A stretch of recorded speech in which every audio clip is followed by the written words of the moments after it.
Marco Learning. Welcome to our session for AP European History. We are thrilled that you're here with us tonight. We have a lot to cover. So we're going to be reviewing a lot of different things tonight. One of the things I want to highlight for you all is that we've got this study guide pack here. It's available for you. And let me know in the chat that you can all hear me, and let me know where you're joining from tonight. But this study guide pack is great because it covers 2 pages on each of the units. I also want to, and so we're going to spend some time in here because we're going to do a crash course on this entire AP Euro course to get you all ready for the exam tomorrow. I also want to point out this playlist. It's got videos from Tom Ritchie, from me, breaking down each part of the different points on the exams, as well as each of the 9 units in like 10 to 15 minutes per unit. So super helpful. There's also at marcolearning.com/AP Euro, you can access study guides that we have in addition to our study guide pack. And then finally, I'm going to spend some time a little bit on the College Board's website because we have some new rubric updates for this year. And in fact, one thing I want to point out, and I want to make sure everyone's aware of it, you can let me know yes or no whether you're aware of this in the chat, the changes that have been made to this year's exam. So this is from the Marco Learning Instagram account. Just a quick friendly reminder, if you are taking AP European History, US or World, this year, you are going to earn your points based on these new rules. First, you don't have to use 6 of the documents to earn full credit on the DBQ. You can use 4 of the 7 documents and still get that point. Now, we recommend using more than 4 points. In fact, if you use 6, you're on track for maybe the complexity point, but that can be something that's really valuable to help you do well. But the bar has been lowered on the DBQs in terms of the amount of documents, the number of documents you need to use. Another point is that for sourcing, and this might be called HIP, might be called HAPPY, whatever it's called in your school, is where you're describing his point of view, the author's purpose, the historical context of a singular document. You only have to do that for 2, not 3 documents. Now, if you do it for 4 documents, you have a chance of actually earning that complexity point at the end. In fact, one of the things about complexity is it used to be, very challenging to figure out how you're going to get the complexity point on the DBQ and LAQ, and now it's not as much. So I want to make sure everyone in the chat, have you learned this before already during this school year, or is this new information for you now? So I just want to make sure that that is whether that's new or not for you all. Okay, with that, I'm going to start off our review tonight. I'm going to spend an extra time inside of great, learn this, perfect, excellent. So if you're aware of that, that's a good reminder if you're looking at anything before. I want to dig into the first couple of units because I know this is an area where maybe some of you have started reviewing this, but it might be a little bit like dusty if you started doing it in August and September of last year. So couple things. With the Italian Renaissance, a few key terms you want to know is humanism. Humanism is this idea that by going back to classical sources and focusing on humans, on man as the measure of all things, we can understand the human condition better, right? So classical history and literature as a foundation for education is critical in this period.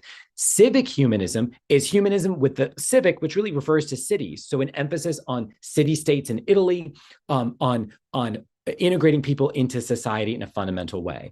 Another key idea here is remembering that the Medici family, the bankers, are funding this whole operation in the Italian Renaissance. And if you're wondering why I'm talking so quickly and why we're doing so much, we're going to be doing this entire course in the next 45, 50 minutes here. So this is a really quick overview to just make sure all those things are set in your head and to remind you all why you're going to do so well tomorrow, why you will, in fact, be cooking, because there is so much that you have in your head, so much you've been practicing, so much you're aware of that you're going to be able to cash in on tomorrow. So speaking of cashing in, the Medici were loaded. They had a ton of money, and they used that money to underwrite the work of the papacy, to build cities, to make a name for themselves. So with banking, with the braiding together of religion and civic government, city government, and humanism, the Medici are are making all this. When you look at art like this, you want to think, wow, here's some classical figures like Plato and Aristotle. Great. And this is, by the way, inside the Vatican Museum. So inside the headquarters of the Catholic Church are these pagan philosophers who are not Catholic, but were very influential. They're using single point perspective to make this really coherent, beautiful, realistic art. But there's a really important feature of all this that you want to remember is it takes wealthy people to underwrite this artwork, that it takes money to make beautiful marble statues. And that's one of the things about the Italian Renaissance that's critical. So another feature, another key person to remember is Petrarch. We can zoom in on him over here, holding a book, red robes, very Met Gala, right? Showing off his shoes. You can see Dominus Franciscus Petrarca, right? He wrote in the Italian vernacular, Tuscan Italian. He wrote love poems. He wrote in a very kind of secular way. It's not that they weren't Catholic or Christian. It's that they were emphasizing humanism and being influenced by the ancient authors. So the Italian Renaissance is about the intersection of Medici money and banking money, the papacy, the headquarters of the Roman Catholic Church, civic humanism, and writers like Petrarch. So we have in Renaissance art the kind of culmination of all this new science, this new emphasis on classical themes. We also, by contrast, have the Northern Renaissance. And for those of you asking, this stream was going to last just about an hour, and we're going to wrap up around 8:55 Eastern Standard Time. So if you're asking about specific units or other things, remember we have videos from Tom Ritchie and from me on our channel on our playlist. So on the Northern Renaissance, we have, so the poster boy of this is Erasmus of Rotterdam, who's here on the right. You can see one of the features of a painting like this that's really great is how ink stained his nails are. That isn't nail polish back in 1500. That's ink from all of his writing and his learnedness. So books were written by hand until Gutenberg's printing press. Erasmus embodies a Christian a kind of humanism, more Christian than the Northern Renaissance. That's why we call it Christian humanism. And he's trying to reform the Catholic Church from within. So we're going to get to the Reformation in a second, but the Northern Renaissance is less tied up with Medici banking money, more emphasizing Christian virtues, and is more Christian in its orientation. So we have the Italian Renaissance and the Northern Renaissance. Another key theme of Unit 1 is the new monarchies. In the Middle Ages, monarchs were weak. They had a king or queen had a little territory, and they tried to hold on to it. In this period, in the 1400s and 1500s, monarchs become more powerful. You can think of Ferdinand and Isabella in Spain. You can think of Henry VIII in England. They start grabbing more and more power, more and more land for themselves. It's a key theme that you need to know. The Age of Exploration is really key. The end of the Middle Ages is marked by three things: the Italian Renaissance, really, or the Renaissance. It's marked by the discovery of the New World. So in 1492, Columbus sails the ocean blue. And it's marked by the Protestant Reformation. Those things are going to be key to understanding why the Middle Ages ends and why we begin the course in this early modern period. In the Columbian Exchange, we have the movement of peoples, that is to say slaves and colonizers from Europe. We have goods, all these different foods like potatoes and peppers and pineapples move into Europe, and all of these things move into the New World. So the Unit 1 is covering, therefore, the Italian Renaissance, the Northern Renaissance, Renaissance art, new monarchies, the Age of Exploration, and the slave trade, which isn't in this study guide, but is a key part of everything that's going on. So if you go to the AP Euro study guide section here, and I'm going to put this in the chat, you'll see that actually we have individual study guides on 5 of these topics: the Italian Renaissance, the Northern Renaissance, the printing press, the new monarchies, and the Age of Exploration. So if you want to dig into some of this, that material is available for you. If you've got questions about units 1, 2, or 3, let me know. We're moving along to unit 2. The third and final thing that ends the Middle Ages, besides the Renaissance, besides the discovery of the New World, is the Reformation, which is when Martin Luther, here again, no nail polish or any kind of makeup, was kicking off basically one of the largest religious revolts in human history. It started as an internal fight in the Catholic Church, but quickly turned into a very deadly contest.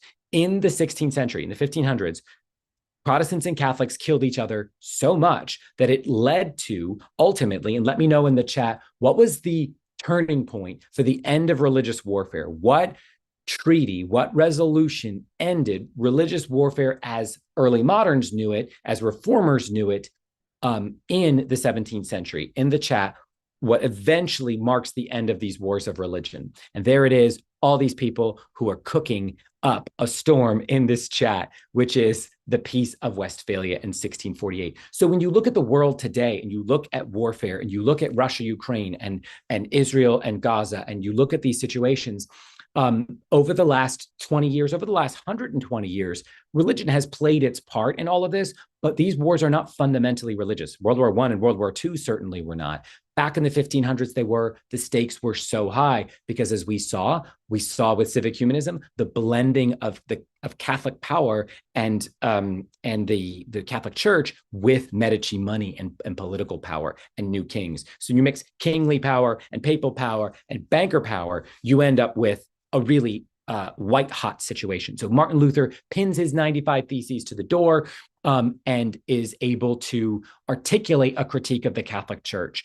We mentioned sale of indulgences here, but in the chat, what were the things that Martin Luther and the reformers were critiquing about the Catholic Church? I want to see a nice long list, crowdsourced together, of all of these different critiques. One is, the purchase of sale of church offices, so simony, right? And I see that's coming in. Indulgences, which is when people could buy kind of a ticket out of purgatory. Nepotism, right? Putting the wealthy, putting their own family members in positions. Doesn't feel like the Church of Jesus Christ when the rich and the powerful are giving jobs to their relatives, right? I want to see more, though. I'm just seeing a few. Nepotism, simony, corruption, or sometimes said simony, and indulgences. There are about 15 other critiques as well that Protestant reformers grabbed onto as they tried to remake the Catholic Church and then really make their own churches. Luther eventually has all of the Protestantism, but the Lutheran movements. You have Calvin, Zwingli, the rest. The ignorance of the priests, that's right, because some of these priests were just connected to rich people or weren't very well educated. You have, and the fifth, I want 15 more. One of them is listed here, actually, is sola scriptura, the idea that the Catholic Church, that the Pope has revelation from God that continues to add onto the Bible. For Martin Luther and John Calvin, the Bible was God's final revelation. So sola scriptura, only scripture. We don't need the power of the Pope to do this. We don't need 7 sacraments. We just need the 2, which are communion and baptism.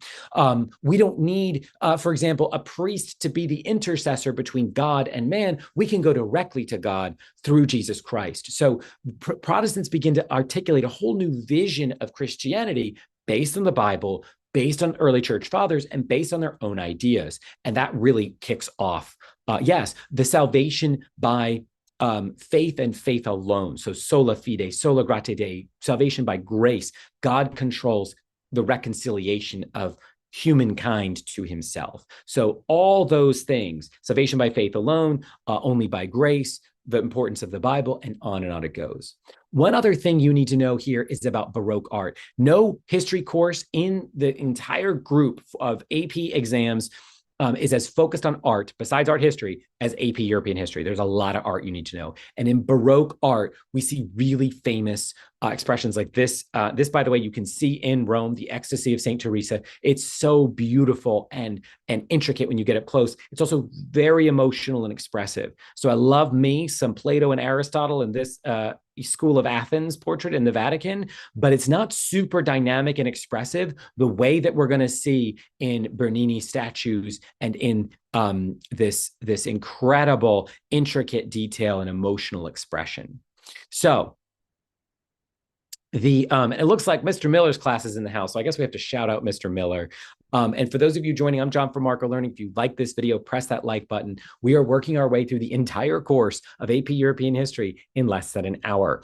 The wars of religion is the explosion of violence that happens as a result of the power play of Protestants and Catholics fighting for Christendom and eventually taking that fight global into the New World. The French wars of religion in the late 1500s are, in St. Bartholomew's Day, was it 7,000 people were killed? And this is a portrait of this. So Catholic mobs killed Protestants, and back and forth this went. One thing that Divya is asking in the chat, if I'm saying your name correctly, is how much of the details do we need to know for art movements, especially the ones toward the end? I would say all of the ones that are highlighted in this study guide pack help. The other place to actually find out exactly what you need to know is on the College Board's website. You just Google AP European History, CED. You can find, so actually I'll just do that for you, AP Euro CED, right?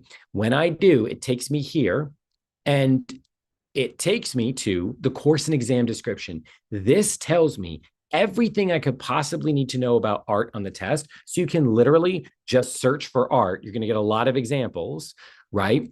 But you'll get here, topic 2.7, art of the 16th century, mannerism and Baroque. You'll get the art of the Italian Renaissance, right? And on it goes. This is the official guidebook for everything that you need to know. We've done a good job here of breaking it down in this and highlighting all the ones. Don't get too lost the night before the exam in learning art. Great. So the thing about the Reformation is it's not just Martin Luther starts a Reformation and that it explodes into violence, but the Catholic Church undergoes its own Reformation in the Catholic Reformation, the Counter-Reformation. The key headline here is the Council of Trent, which is a big smackdown from the Catholic Church on the Protestant response and movement, basically saying, for lack of a better way of putting this, you all are going to hell for believing what you believe, right? You will be anathema, you will be cursed.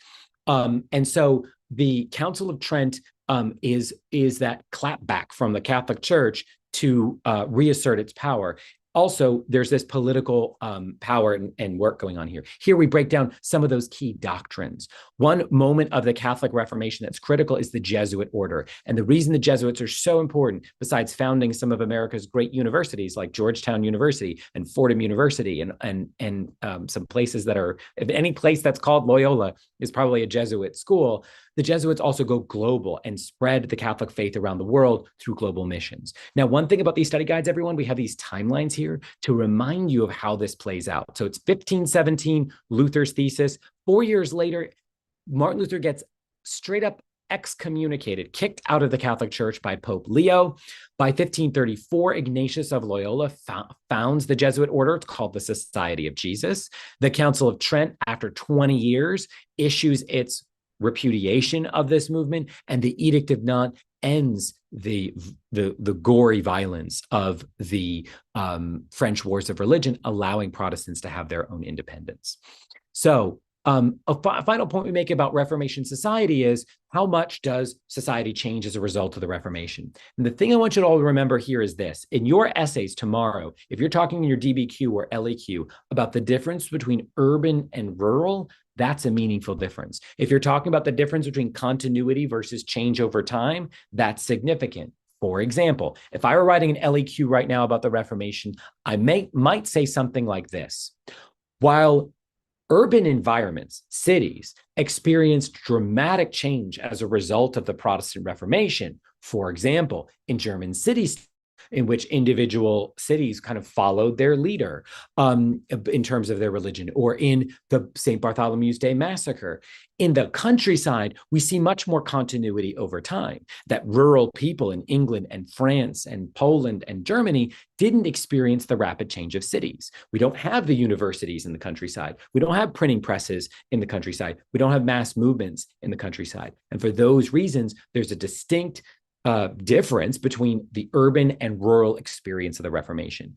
Do you notice I didn't get super specific in that little description. I mentioned St. Bartholomew's Day Massacre. I mentioned the printing press. My answer would be even better if it were a DBQ, if I were going into the documents and grabbing specific evidence. If my outside evidence, as much outside evidence as you can spill out onto the page in a coherent way, the better, right? Because it forces the reader to count and see those specific pieces of evidence. This Reformation Society section gets into the impact on women and society and government. I'm going to take us to Unit 3, Absolutism and Constitutionalism. Before I do, if you like this video, press that like button and go ahead and download our study guide pack, the one I'm sharing from, which is in our video description and pinned to the top of the chat. I want to thank you all for being here. I hope that this has been useful so far. We got 40 minutes. We're going to keep going. Absolutism and constitutionalism are two totally different ideas. In absolutism, the king runs the whole show. And that's absolute monarchy. In constitutionalism, the king shares power with his constitutional government, with his parliament. So Louis XIV, and by the way, I love this picture. I've shown this every year. This is, by the way, how high heels were invented. High heels and tights were originally for men who were riding in horses. They would have stirrups, so they could kind of hook the high heel into the boot. And Louis, he was also very well known for his dancing in court. He concentrates a tremendous amount of power in Versailles. They spend half of their entire GDP in Versailles building this incredible GDP, being the entire economy, basically. They spend half of the economy. The equivalent in the US would be something like, I don't know, a couple $1 trillion for a new White House. Sounds like fun, is really crazy. And that concentration of wealth, along with poverty in Paris, along with misallocating funds from the New World and resentment over the nobility, and on, caused eventually the French Revolution. The Dutch Golden Age painting, just briefly, I'll point out, shifts to everyday life. Like, contrast this to the sacred art that we saw being produced in the Baroque and Renaissance era.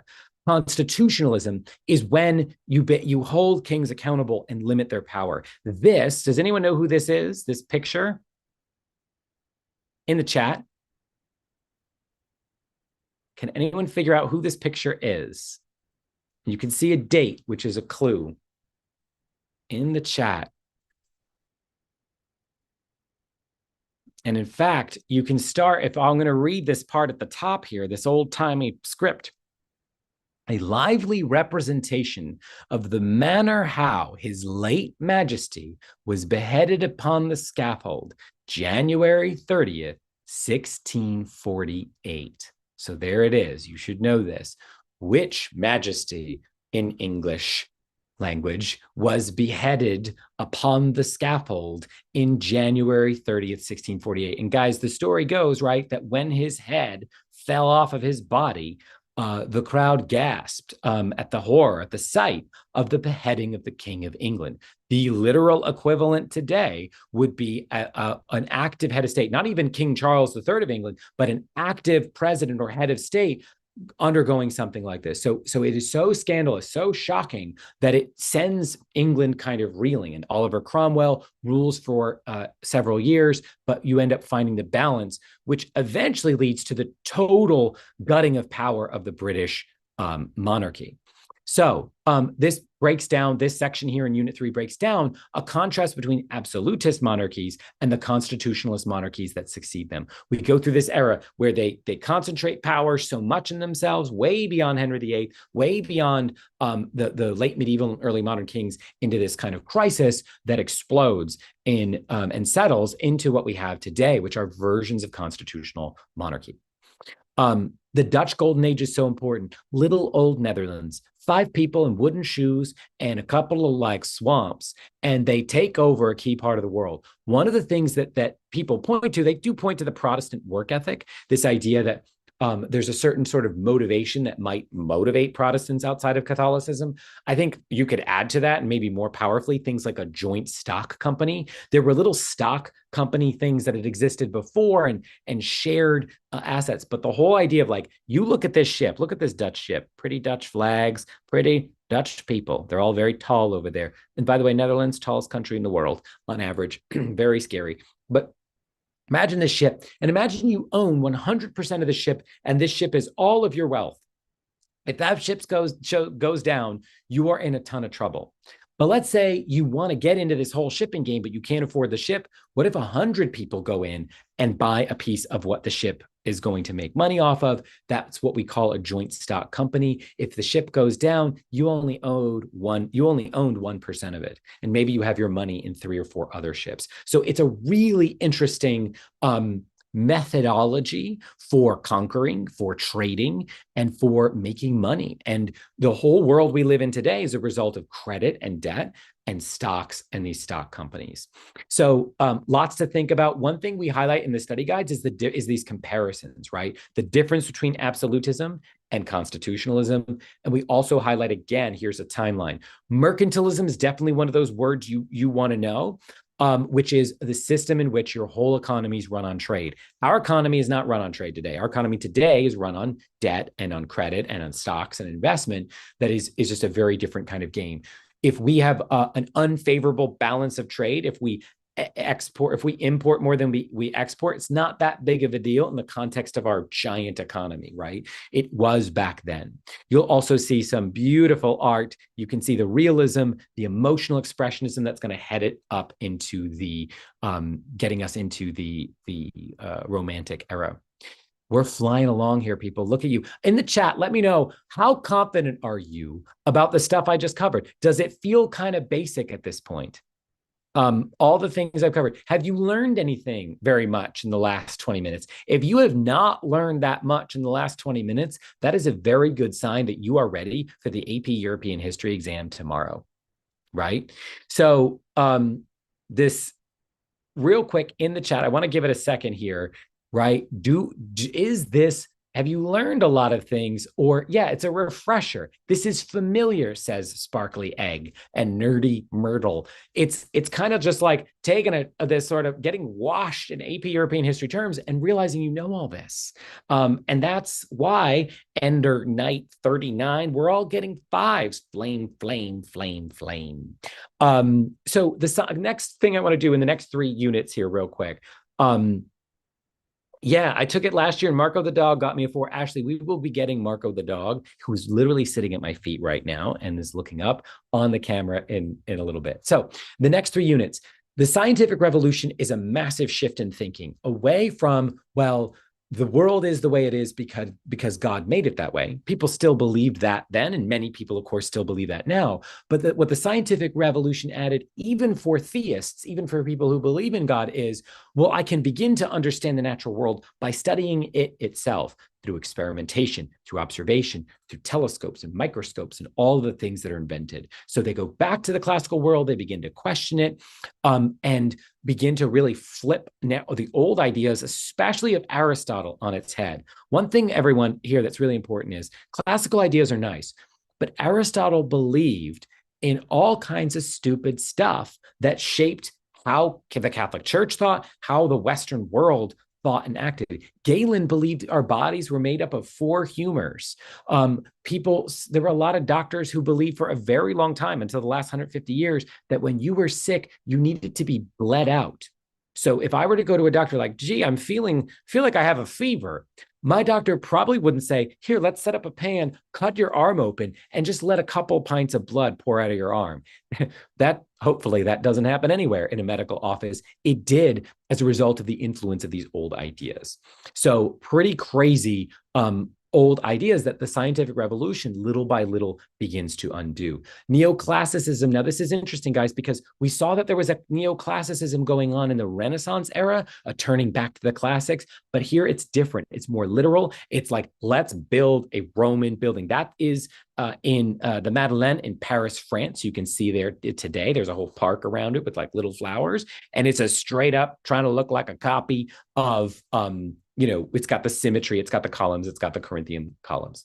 The Enlightenment, I want you to think of as the scientific revolution for the humanities, for law, for society, for theology. You begin to say, well, wait a second, we believe this thing by tradition, or we believe that kings have power because it comes from God. What about the contract between the king and his people? What in a kind of, again, not a secular, but in a less overtly faith-oriented way can we scientifically know about human nature and about what humans do? And that's where we begin to question the divine rights of kings. We begin to think of new economic theories and systems.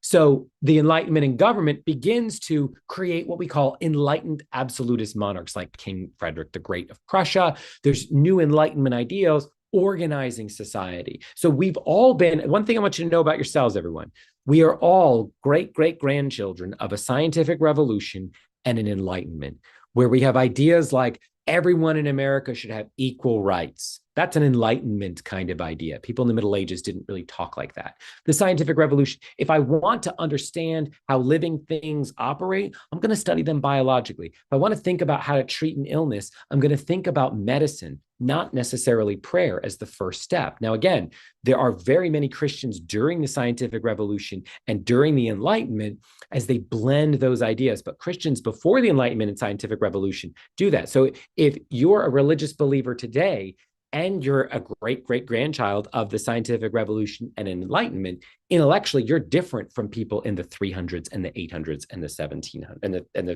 700s.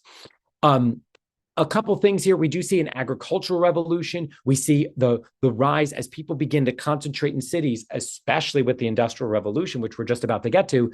We see a crisis emerge. If you crowd lots and lots of people into a city, things get filthy fast and people get sick.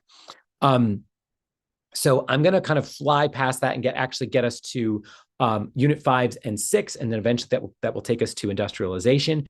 So capitalism emerges as a dominant system of organizing society. We are in a much later phase of capitalism in the early kind of movement here. Another thing you want to remember is this. You have mercantilism, the emphasis on trade as the primary structure of the economy. You have capitalism, an emphasis on basically debt, commerce, and scaling up production, right? Like if I want to make a bunch of t-shirts, I won't make them all one by hand. I'll make them in a factory where I'm lining up all the different parts. So that confluence of trade and capitalism and money and global exploration sends off this huge economic fight. And so I want you to think of this period in the 1700s as competition within Europe and around the world. The French, this eventually explodes by the late 1700s. The French Revolution overthrows the absolutist monarchy of France. The American Revolution overthrows the British government here. Now, I am streaming to you live from New Jersey right now. I want to know in the chat, where are you all coming from? But I'm from New Jersey, and there's a lot of people, or there's a lot of places around me. Literally, I'm just a stone's throw from Washington's Crossing, where George Washington on Christmas Day in 1776 crossed the Delaware River. It was all frozen and choppy and cold. And he attacked the troops, the British troops in the Battle of Trenton, of King George III and the Hessian mercenaries from Germany. We're seeing this multinational food fight happening just down the street because we are a country that emerged out of the Enlightenment, out of this revolutionary era, out of this crisis. By the way, it's great to see people, all these great people, some New Jersey representing, Ohio, Jacksonville, Florida, South Carolina. Welcome, everyone. And I hope, shout out to all of the teachers who are being shouted out and who are here with their students.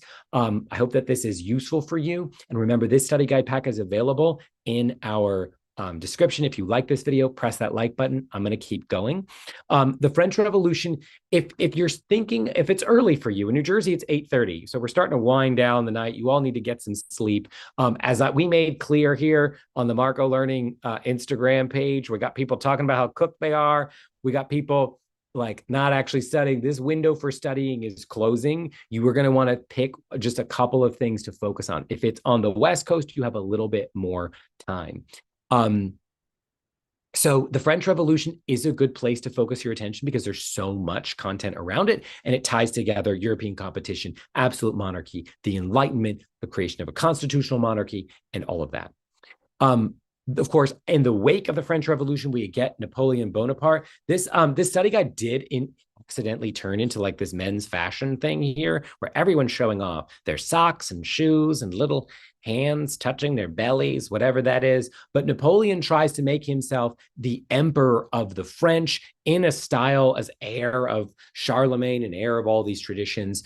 But this short-lived experiment comes to an end by 1815. And this is where we get, somebody had asked earlier about women's rights during the French revolutions. That's Olympe de Gouges. You might see that source tomorrow.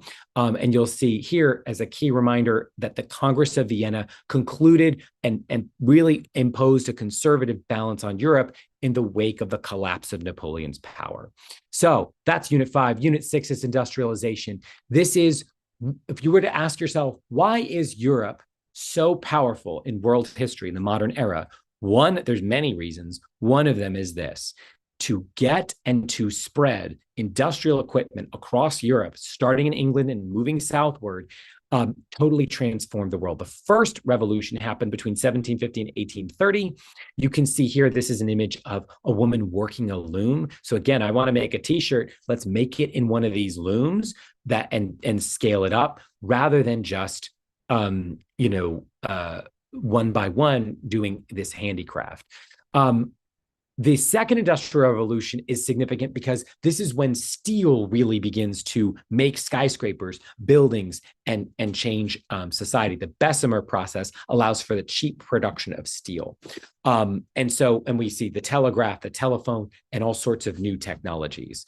So the result of this, though, is that we end up with a critique of capitalism, industrial capitalism, in which people are being exploited for their labor. They're working 12, 14, 16-hour days. They're not getting any time on the weekend.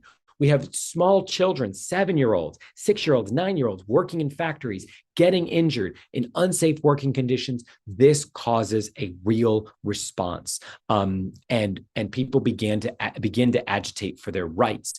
You can see the influence of the Enlightenment, of these more secular ideals, of the critiques of the people in power, like the Catholic Church, the absolute monarchs, and now these very wealthy capitalists.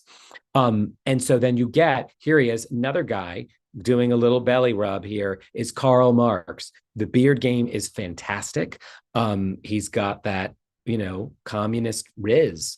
And in Karl Marx's approach, he basically says capitalism incentivizes people to crush other people and exploit them for labor.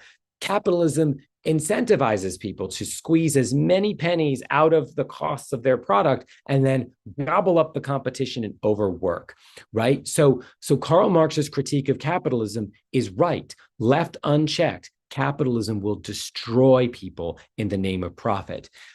He ended up in the Communist Manifesto coming up with a blueprint for all these different plans, and we've tried it 60 times and it hasn't worked. So oops, like communist riz failed. That's a big L for you, Karl Marx.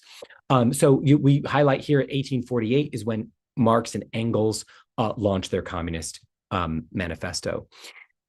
I'm going to take a breath because we have just flown through 6 units in about 35 minutes. I want to know from you all in the chat what questions you have about any of these units. I also want to take you on a quick tour of something I think is really valuable if you haven't looked at. Another place to go. This is the College Board's website. I'll pop this in the chat for you all.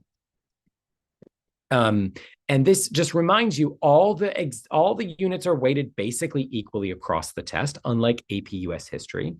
And then you'll also forget the skills. That's not going to help you. But if you go to the exam section, it's a little confusing on this page, right? It's going to take you to the past exam, takes you to the breakdown. Remember, guys, 55 minutes, 55 questions, 40% of your exam score. Never leave questions blank tomorrow, right? You're filling these out in number 2 pencils, not mechanical pencils, or you're taking it digitally and you're getting these right. If you don't know, try to eliminate something and fill in something. Do not just leave all your answers in the booklet and wait to the end to copy them. Copy as you go. Manage getting as many of these questions as close as possible. You will not get all of the questions right tomorrow. I hope you don't even try for that. That's going to get in your way. I hope that you try to get as many of the questions correct as you can, and that you increase your odds of getting them right by eliminating bad answers. That's the difference between an amateur test taker and an experienced test taker. I've been taking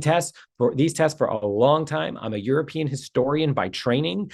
I could do really well in a test, but I might not know every single question. I might have it down to 50-50. I'm totally fine because it's way beyond what you need. And I like that fat cat says, watch me get 55 out of 55, Marco Learning. I'm gonna, just because you said I won't. Go ahead. I hope you prove me wrong, that fat cat. But 55 questions, 55 minutes, you're really trying to target about 70-75% to get that 5. So great. The short answer questions will take 40 minutes. Remember, with short answers, real quick, you are not trying to write a whole dictionary or enter a whole Wikipedia article. Some readers get really annoyed that kids just dump all this information onto the page and don't focus on like answering the specific questions. So make sure you write what you need to get this right. The DBQ will last for DBQ and LEQ will be an hour and 40 minutes. You'll have that 15-minute reading period and 45 minutes to write. And real quick, you'll also then see the sample free response questions from the past couple of years. There were 2 sets last year, scoring guidelines and sample responses. If you have not taken advantage of this, guys, it is free on the College of Board's website. Please do that. People, I got 3 more units to get through in less than 20 minutes. Unit 7 is all about nationalism and political developments. Nationalism is when the nation becomes the ism, not the Catholic Church, not humanism, not classic neoclassicism, but a focus on making modern secular nation states that are clustered around groups of people of similar ethnic, linguistic, and religious backgrounds. You'll see the early arrival of the notion of Zionism, that Jewish people should be reunited in a state, that they eventually get all the way in 1948, which is modern day Israel, which is obviously one of the huge global stories right now. And it was born, the creation of the state of Israel was born out of the anti-Semitism that exploded during the Holocaust, which we'll get to later. 2 key characters here, everyone, is Garibaldi, unifies Italy in the middle of the 19th century in the Risorgimento, and Otto von Bismarck, with Realpolitik, unifies Germany. But if you look at a map of Germany before the unification, it's 1,000 little pieces it's the worst puzzle you ever saw, of like 1,000 little blobs. Italy is all these little different states that speak all these different dialects, and Garibaldi and Bismarck unify them into the modern countries that we know. Darwin is a really good kind of thing to zoom in on, because here we're starting to get the scientific revolution truly becoming secular. Darwin's critique, or rather his narrative accounting for how life came to be and how life is related, it seems to be completely contradictory to the book of Genesis, which Christians believe in. And so this is the tension of modernity versus early modernity, so to speak.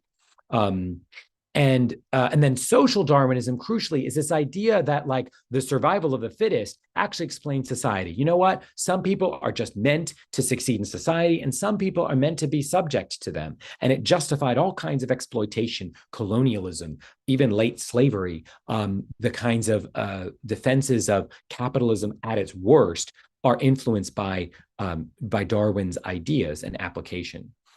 World War I. So we're already, wow, we've flown through 400 years. World War I is definitely, like the French Revolution, one of those things that scoops up a lot of topics in AP European history that can help you. So you want to remember, Europe had set itself up as 2 different alliance systems, the Triple Alliance and the Triple Entente. They all promised if anyone invades one of our allies, we have to invade them, which meant if anything went wrong, they were going to descend into total war. And of course they did. Archduke Franz Ferdinand is assassinated in 1914. Europe explodes into war. America stays out till 1917. And then the world's worst kind of warfare is invented. Trench warfare is, I'm going to dig a hole on this side of the park, and you're going to dig a hole on that side of the park, and then we're going to shoot each other and throw mustard gas bombs at each other. And why? So this tore up the countryside. People began to use chemical warfare and tanks, and people died in a way that was so earth-shattering to the optimism of this era, where they thought, we can figure out the whole history of life. We can figure out progress in society. We will make the perfect man, the perfect civilization. And what they got instead is the worst war in human history, the Great War. So, and then you'll see, by the way, I've been skipping over some of the art movements, but this is an incredible example of how much World War I rattles European society. Dada, this sort of nonsense art, this is literally 1917. This is Marcel Duchamp taking a urinal, flipping it on its head, signing it, and saying, this is art. It's a big, anti-establishment, life is meaningless, anti-everything approach. 20th century art becomes so hard to put into one category because it's unlike Italian Renaissance art, which is about neoclassical themes and symmetry and single point perspective. It's intentionally about nothing. So if you've learned about some of this, you see in the art the breakdown of these structures to, by the time we're in the middle of the 20th century, abstract expressionism. Guys, one tip I want to give you when you talk about art and AP European history, get as specific as possible. And yes, it is kind of goofy art. Another thing that we see in Unit 8 is fascism and totalitarianism. Of course, everyone's calling everyone else a fascist on the internet because the internet is going to do this. Fascism is very specifically a kind of obsession, almost religion of the state that emerges in these modern movements, where you see these terrifying images of a head of state where everyone has to raise their hand in that way, or especially Mussolini's Italy. Totalitarianism is a word scholars have invented to try to describe a government that wants to control all aspects of society. It wants to what's the word I'm looking for?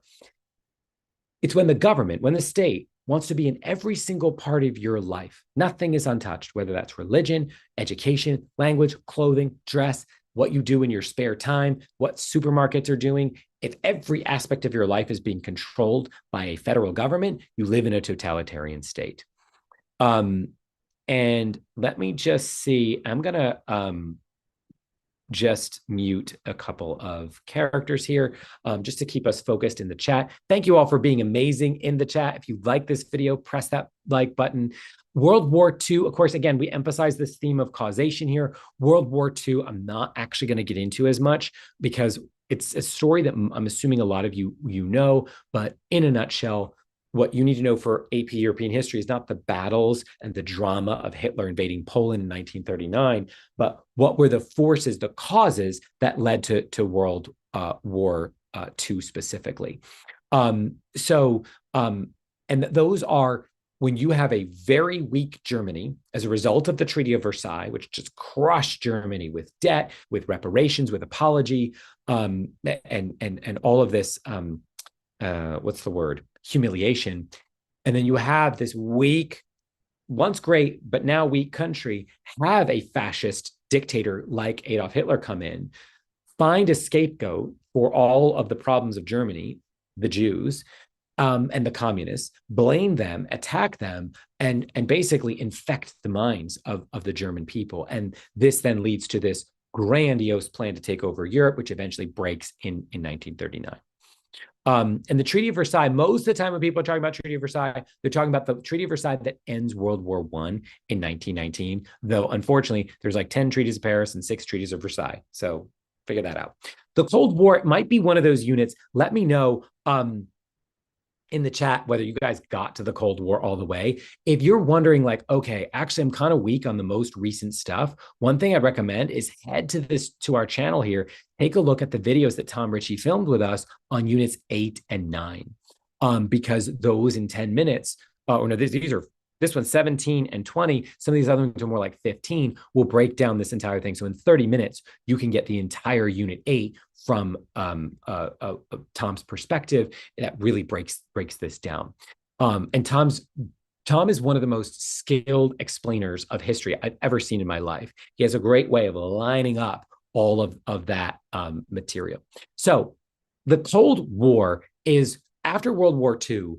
You basically have the map of Europe split between communists in the East and capitalists in the West. The US, through the Marshall Plan, which is what this logo is here on the left, pumps a lot of money in, gets involved in elections, gets involved in really preventing the spread of communism to countries like Italy, France, England, West Germany, and others. East Germany goes communist, and so do all of the other countries on the other side of the so-called Iron Curtain. So it's the Warsaw Pact, the Eastern European communist countries, against NATO, the Western capitalist countries.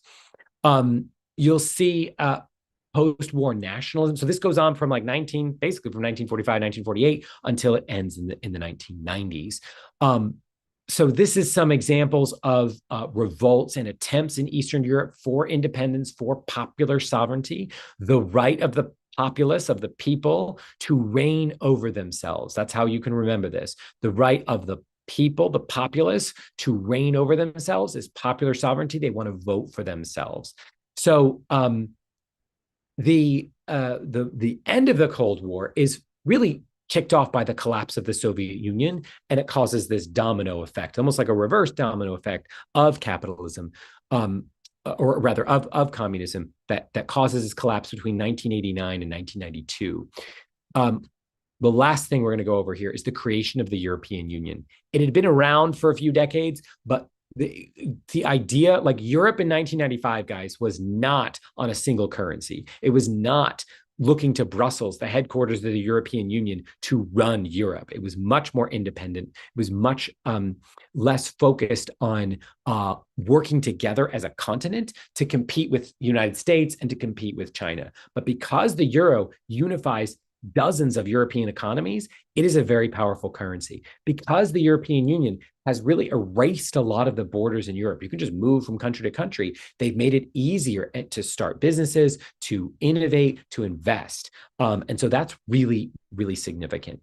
That timeline is tracked here. And then finally, globalization. European cities can sometimes look a lot like American cities, can look a lot like Latin American cities, and look a lot like Chinese cities when there's a McDonald's and a Starbucks and a whatever on the corner. Globalization through technology. Instagram in France is Instagram in the United States, en français. So globalization makes us do the same sort of stuff. Speaking of Instagram, I did want to highlight on the Marco Learning Instagram account, I pointed this out earlier, we have this reminder about how the test has changed this year that I went over at the beginning of the video, but there are some significant changes if you haven't caught those.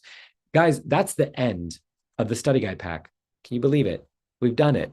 And so what I want to do real quick is just answer any final questions that you all have. I'm going to bring in Marco in a minute because we'll do the Marco show. Why not? And real quick, actually, Evans asked a really good question. Can you walk us through an LEQ?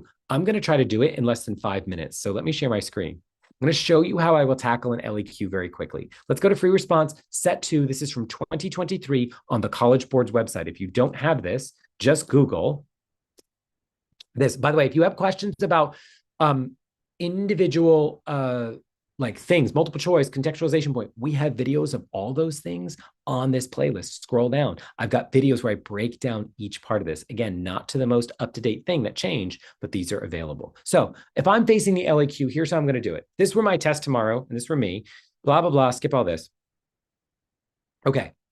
So first of all, I know all this because I've read this before. So notice it'll say things like, establish a context, that's contextualization. What I would say when you approach something like this is, and you're picking just one of these, I would say, so that the sentences are structured the same way. The most significant difference between the Protestant Reformation and subsequent Catholic Reformation, I know this topic really well. I'm probably going to do this question, okay? Most significant difference between the first Industrial Revolution and second one, I know that, but I feel like that's kind of in second place for me. And third, most significant difference between economic effects of First World War and the second. I don't like that one at all, so that's out. Now, here's what's critical, everyone. I could have been wrong. I thought I know Protestant Reformation versus Catholic Reformation, but maybe actually I don't know the difference. I can't articulate the difference as well. So now I'm going to spend 2 to 3 minutes on the test thinking, wait a second, what can I brainstorm for Protestant Catholic differences? I'll list like 3 or 4 and pick the most significant. And let me just spend a quick 90 seconds. What are those differences between first and second Industrial Revolution?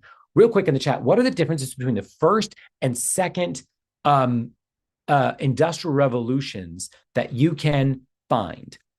First and second industrial revolutions, the biggest differences. So, in the chat, the biggest, so one of them is Bessemer process, machines and then steel, the electricity, that would be a really good one, new inventions, coal, iron, steam engine versus the internal combustion engine, more textile focused. So now what we just did, we crowdsourced here 4 or 5 meaningful differences. And we have to think, can we make a really good essay that identifies that most significant difference and then brings up the other ones in the intro, and if I have time, a conclusion. So I feel like for the first one, knowing how well I know the Reformation, I'm still going to do it, even though I know this stuff, because I actually don't know which I think is the most important. Is it steel? Is it the Bessemer process, making steel cheap? Is it electricity? I'm kind of overwhelmed. I'm going to go with 2. That's how I would approach, just for me, one of these things. The key, everyone, is you don't have 17 minutes to sit around picking questions. You don't have 19 minutes to brainstorm your essay. You only get scored on what you write. So write to get these points, write that thesis, write the contextualization, do all of this. Adam is manifesting a DBQ about women. I hope you get one about women on the exam tomorrow. There's a lot. If you don't get one that's explicitly about women's history, there will likely be female authors and female sources. So I want to, in our last 2 minutes here, invite Marco. Marco, come over here. Marco, you want a treat? Oh, that got him. Okay, now everyone, here he is. I'm going to just hang on. He's going, okay. This is going to end very badly for us here. Give me 1 second, everyone. Let's just put this here, and I'm going to stop sharing my screen. And I need to get some floofy sheep emojis in the chat to get, let's actually do it like this. Here we go, Marco. Okay. Sit. Do you want to say hi to everyone? There we go. So yeah, if the more sheep you put in this chat, the more treats that Marco's gonna get. Okay, here we go. And Marco, tell all the kids, you are not cooked. You are not cooked. You're gonna be fine. Y'all need to chill. He's looking for a treat. You're not cooked. See, he's telling you, you're not cooked. Now, everyone, I hope that this review has been helpful. I've got to go live in just a minute for the AP Spanish Literature exam. At Marco Learning, stay in touch with us on our social media accounts. Marco will be staying in touch. We're going to go live tomorrow after some of these AP exams on some of our accounts. If this has been useful for you, press that like button. Check out our YouTube playlist for AP European History. Check out our study guide pack, and check us out on TikTok, Instagram, and other places. Thank you. You guys, great. Miss Matthews, all the teachers, really shout out to you all for enduring another year with our beloved students. I'm in my 22nd year of teaching, and I love doing this work. I love all of you. I hope you guys do really well tomorrow. Trust your judgment. Trust the wisdom your teachers have given you all year. You're going to do well. You're going to cook or whatever. You're not going to be cooked. Chill.